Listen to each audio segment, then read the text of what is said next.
Hi friends, ಎಲ್ರಿಗೂ ನಮಸ್ಕಾರ. Welcome back to my YouTube channel. ಈಗ ನಾವು ವೃಶ್ಚಿಕ ರಾಶಿಯವರ ಬಗ್ಗೆ ತಿಳಿದುಕೊಳ್ಳೋಣ. ವೃಶ್ಚಿಕ ರಾಶಿಯವರೇ, ಅಂತಿಮ ಪರೀಕ್ಷೆ ಪ್ರಾರಂಭವಾಗುತ್ತಿದ್ದಂತೆ ಭೂಮಿಯು ಸ್ವತಃ ನಡುಗುತ್ತದೆ. ಇದು ಜುಲೈನಲ್ಲಿ ನಿಮ್ಮ ಹಣಕಾಸು, ನಿಮ್ಮ ವೃತ್ತಿ, ನಿಮ್ಮ ಸಂಬಂಧಗಳು ಮತ್ತು ನಿಮ್ಮ ತಾಳ್ಮೆಯನ್ನು ಪರೀಕ್ಷಿಸುತ್ತದೆ. ಇದು ಬಾಹ್ಯಾಕಾಶದಲ್ಲಿನ ಗ್ರಹಗಳ ಸ್ಥಾನದಿಂದಾಗಿ. ನನ್ನನ್ನು ನಂಬಿರಿ, ಜುಲೈ ತಿಂಗಳು, ಈ 30 ದಿನಗಳು ನಿಮ್ಮ ಜೀವನದಲ್ಲಿ ನಿರ್ಣಾಯಕ ಅವಧಿಯಾಗಿ ಪರಿಣಮಿಸುತ್ತದೆ. ಶನಿ, ರಾಹು ಮತ್ತು ಗುರುಗಳ ಸ್ಥಾನಗಳು ನೀವು ವರ್ಷಗಳಿಂದ ಹಂಬಲಿಸುತ್ತಿರುವುದನ್ನು ಸಾಧಿಸುವಿರಿ ಎಂದು ಸ್ಪಷ್ಟವಾಗಿ ಸೂಚಿಸುತ್ತವೆ. ನಿಮಗೆ ಸಿಗಬಹುದು, ಏಕೆಂದರೆ ಈ ಹೊಸ ತಿಂಗಳಲ್ಲಿ ನಿಮ್ಮ ಜೀವನವು ನಿಮ್ಮನ್ನು ಹೊಸ ಎತ್ತರಕ್ಕೆ ಕೊಂಡೊಯ್ಯುವ ತಿರುವು ಪಡೆಯಲಿದೆ. ಆದರೆ ಒಂದು ಸಣ್ಣ ತಪ್ಪು ತುಂಬ ದುಬಾರಿಯಾಗಬಹುದು. ಆದ್ದರಿಂದ ಅಜಾಗರೂಕತೆಯು ಸಂಪೂರ್ಣವಾಗಿ ಸ್ವೀಕಾರಾರ್ಹವಲ್ಲ ಮತ್ತು ಈ ತಿಂಗಳನ್ನು ಲಘುವಾಗಿ ತೆಗೆದುಕೊಳ್ಳುವ ತಪ್ಪನ್ನು ಮಾಡಬೇಡಿ. ಗ್ರಹಗಳ ಸ್ಥಾನಗಳಲ್ಲಿನ ಬದಲಾವಣೆಯು ತಿಂಗಳ ಪೂರ್ತಿ ಗೋಚರಿಸುತ್ತದೆ.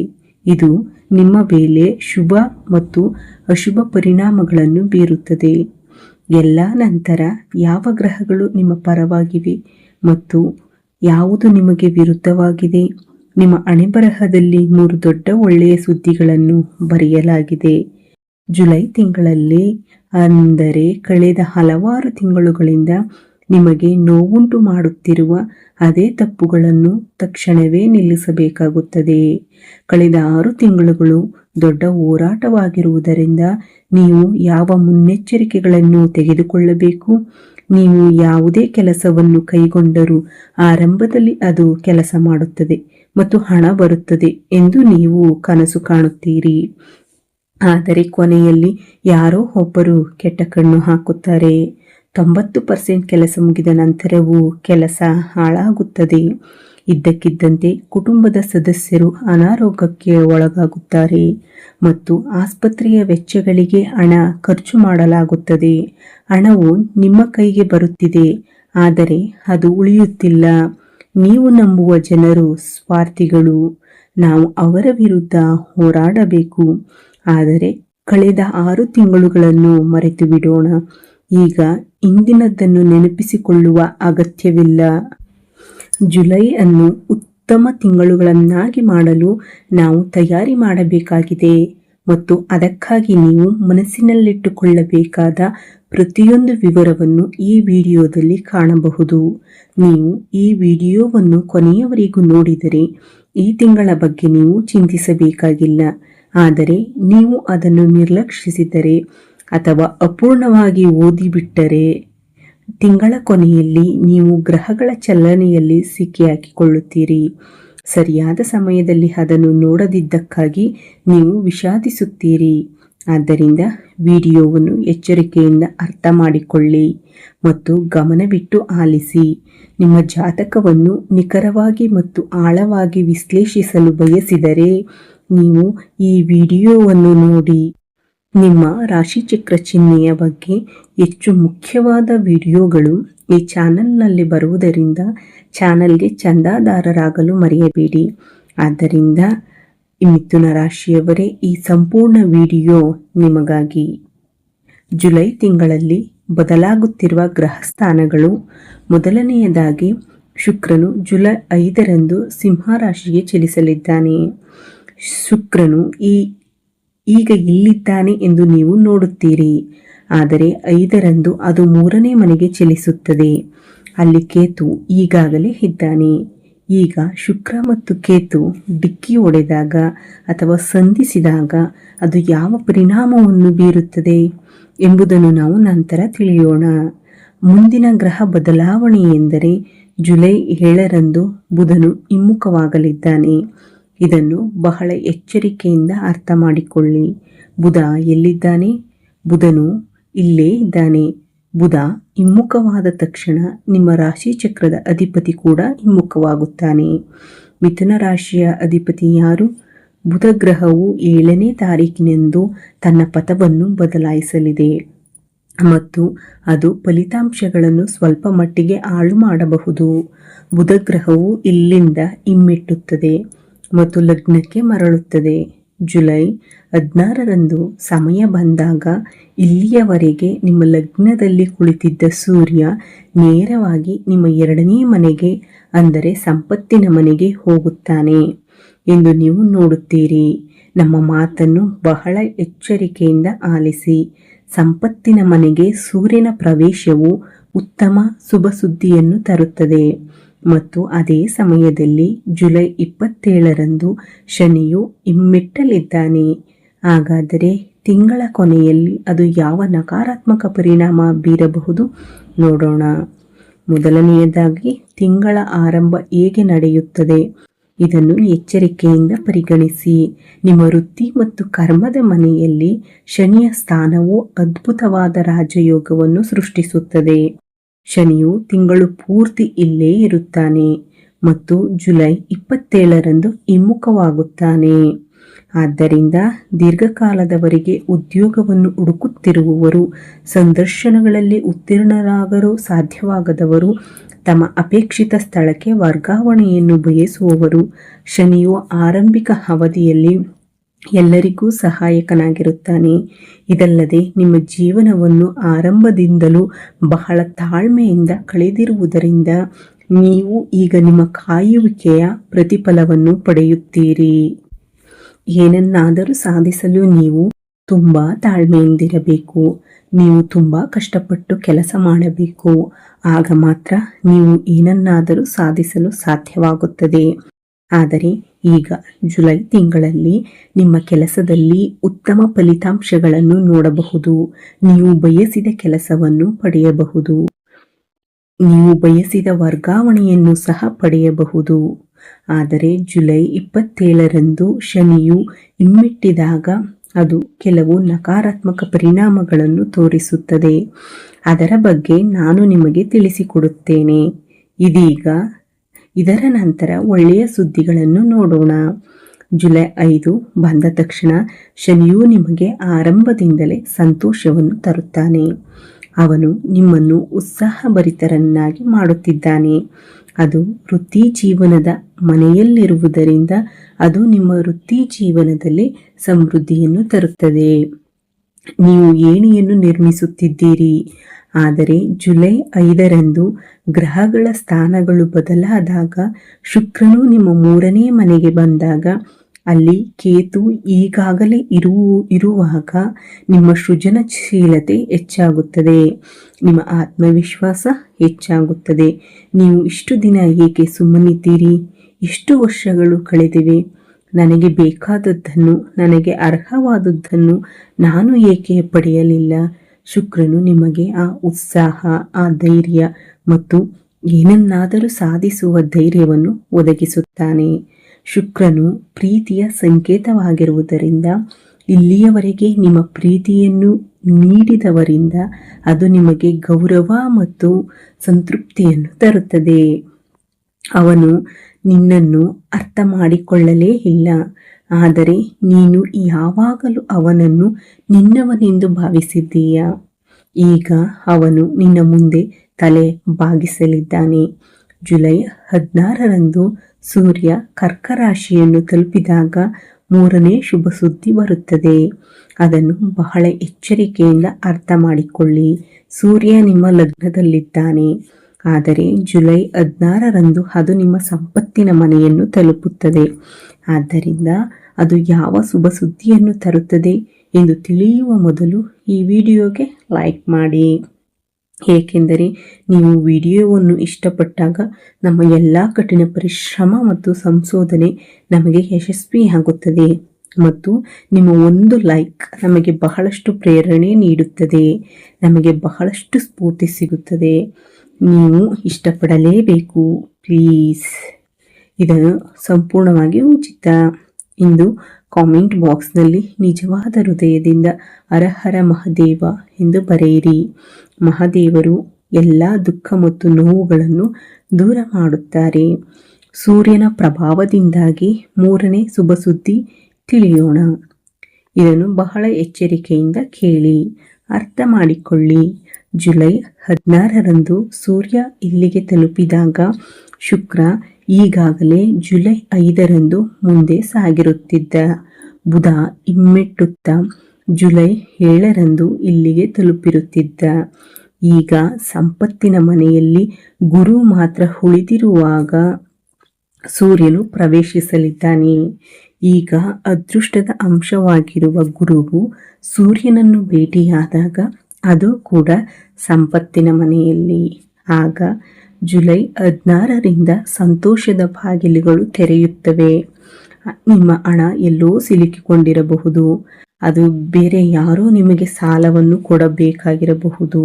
ಅದು ಎಲ್ಲೋ ಸಿಲುಕಿಕೊಂಡಿರಬಹುದು.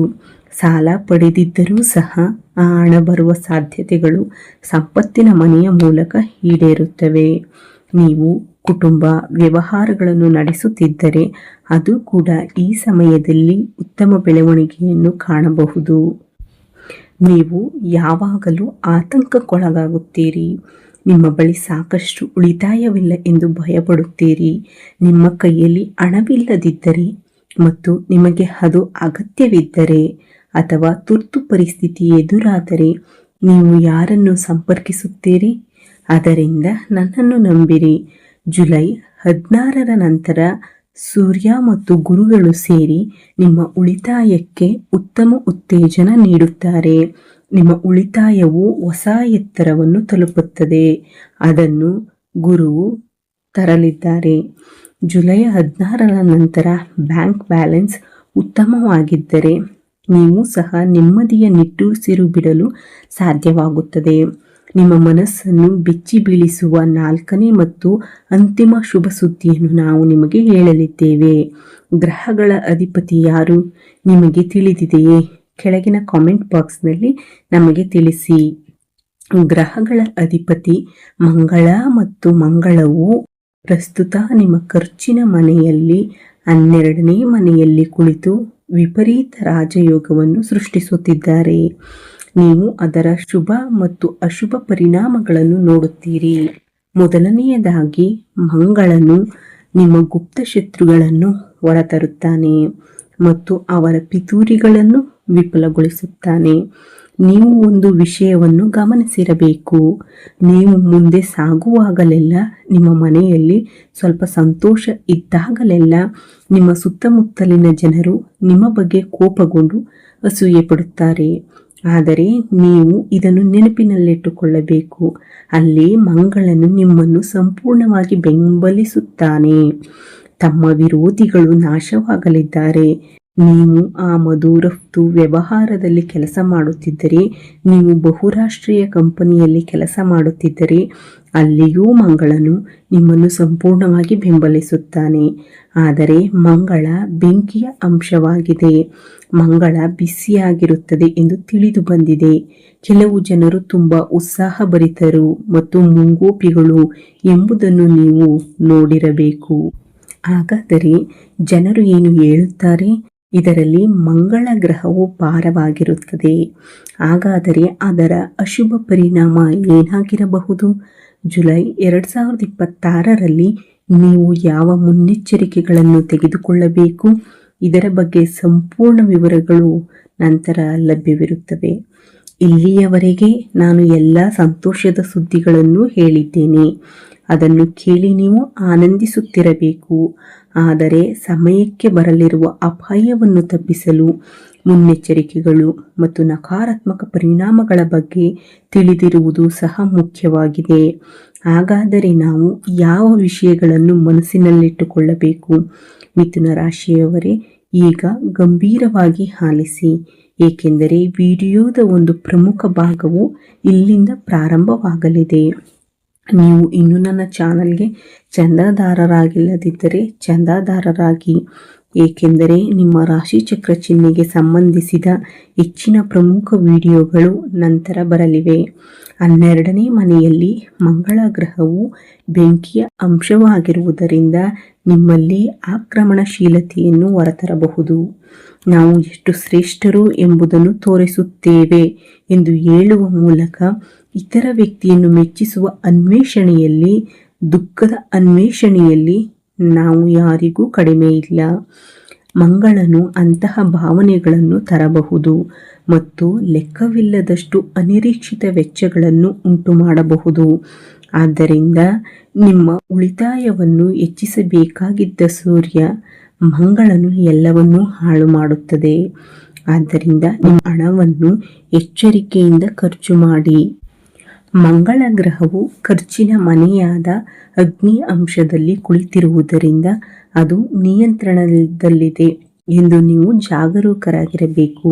ಎರಡನೆಯ ಮತ್ತು ಪ್ರಮುಖ ಮುನ್ನೆಚ್ಚರಿಕೆ ಎಂದರೆ ನಿಮ್ಮ ರಾಶಿ ಚಕ್ರದ ಅಧಿಪತಿ ಬುಧ ಜುಲೈ 7ರಿಂದ ಹಿಮ್ಮುಖವಾಗಿ ಚಲಿಸುತ್ತಾನೆ. ಈಗ ಬುಧ ಹಿಮ್ಮುಖವಾಗಿರುವುದನ್ನು ನೀವು ಅರ್ಥ ಮಾಡಿಕೊಳ್ಳಬೇಕು.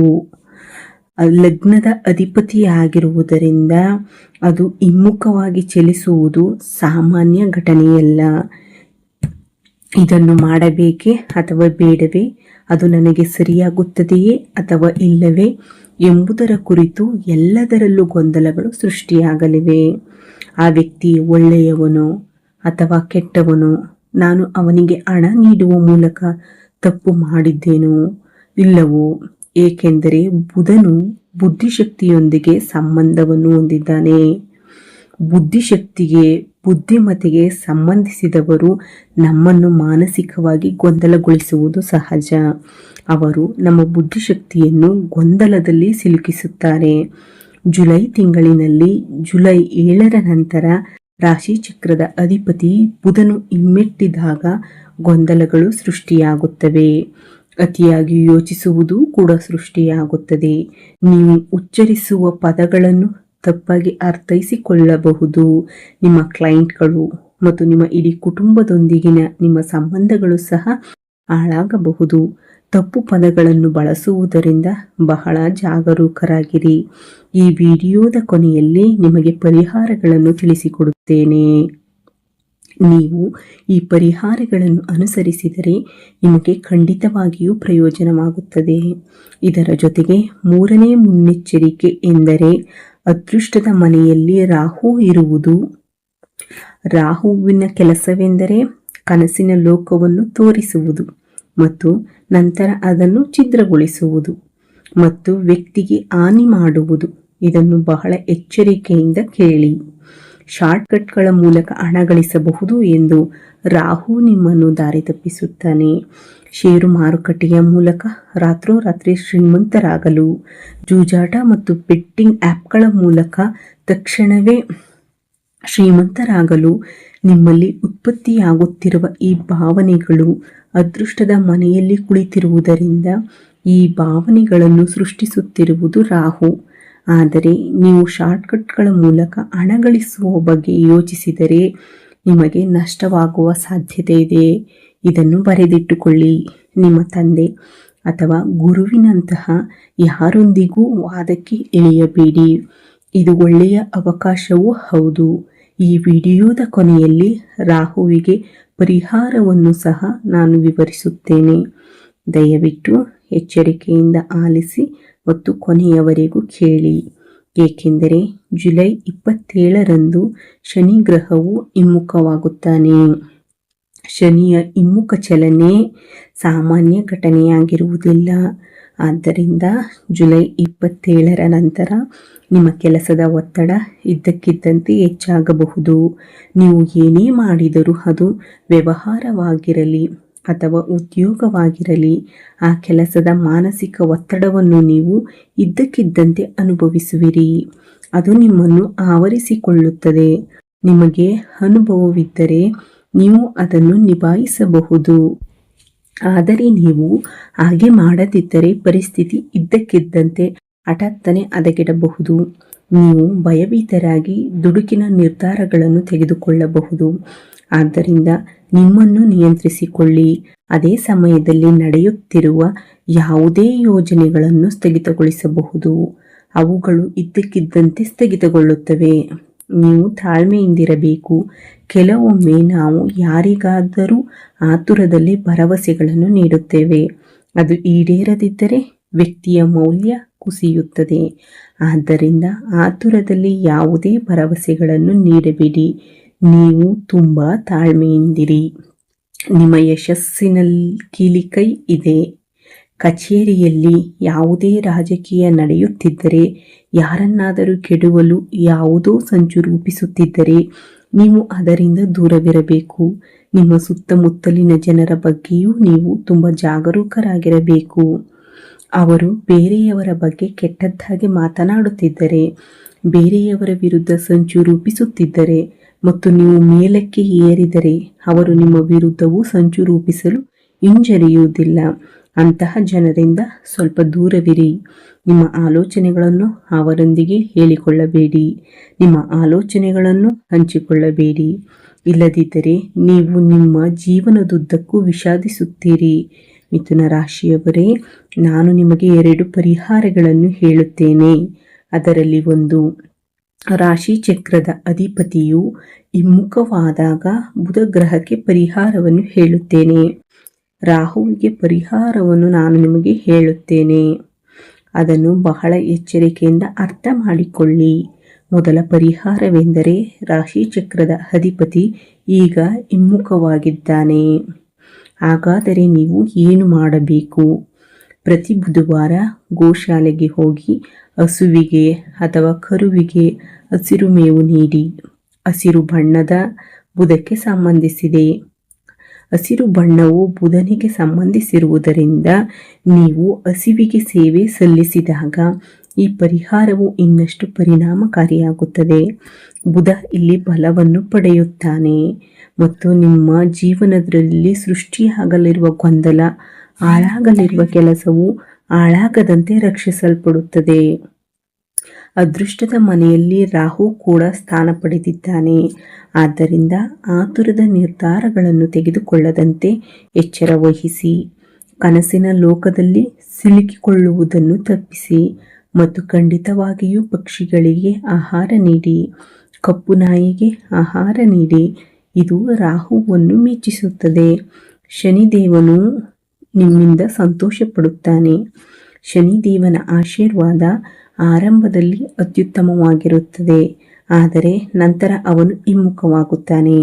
ಆದ್ದರಿಂದ ನಿಮ್ಮ ಯೋಜನೆಗಳು ಸ್ಥಗಿತಗೊಂಡಂತೆ ಕಾಣಬಹುದು. ಶನಿವಾರ ಸಂಜೆ 7 ಗಂಟೆಗೆ ಅರಳಿ ಮರದ ಕೆಳಗೆ ಸಾಸಿವೆ ಎಣ್ಣೆಯ ದೀಪವನ್ನು ಬೆಳಗಿಸಿ. ಜುಲೈ ತಿಂಗಳ ಪೂರ್ತಿ ಇದನ್ನು ಮಾಡಬೇಕು. ನಿಜವಾದ ನಂಬಿಕೆಯಿಂದ ನಿರ್ವಹಿಸುವ ಈ 3 ಕ್ರಮಗಳು ಗ್ರಹಗಳ ಪ್ರಭಾವವನ್ನು ನಿಯಂತ್ರಿಸಲು ಸಹಾಯ ಮಾಡುತ್ತದೆ. ಯಾವುದೇ ನಕಾರಾತ್ಮಕ ಪರಿಣಾಮಗಳು ಗಮನಾರ್ಹವಾಗಿ ಕಡಿಮೆಯಾಗುತ್ತವೆ. ಆದ್ದರಿಂದ ಮಿಥುನ ರಾಶಿಯವರೇ, ಇಂದಿನ ವಿಡಿಯೋದಲ್ಲಿ ನಾವು ಜುಲೈ 2026ರ ಸಂಪೂರ್ಣತೆಯನ್ನು ಚರ್ಚಿಸಿದ್ದೇವೆ. ನಾವು ಹೇಳಿದ ಯಾವುದಾದರೂ ವಿಷಯ ನಿಮಗೆ ಇಷ್ಟವಾದರೆ ದಯವಿಟ್ಟು ಲೈಕ್ ಮಾಡಿ. ಅದು ನಮಗೆ ಪ್ರೇರಣೆಯನ್ನು ನೀಡುತ್ತದೆ. ದಯವಿಟ್ಟು ವಿಡಿಯೋವನ್ನು ಲೈಕ್ ಮಾಡಿ, ಶೇರ್ ಮಾಡಿ, ಕಮೆಂಟ್ ಮಾಡಿ. ವಿಡಿಯೋ ವೀಕ್ಷಿಸಿದ್ದಕ್ಕೆ ಎಲ್ಲರಿಗೂ ಧನ್ಯವಾದಗಳು.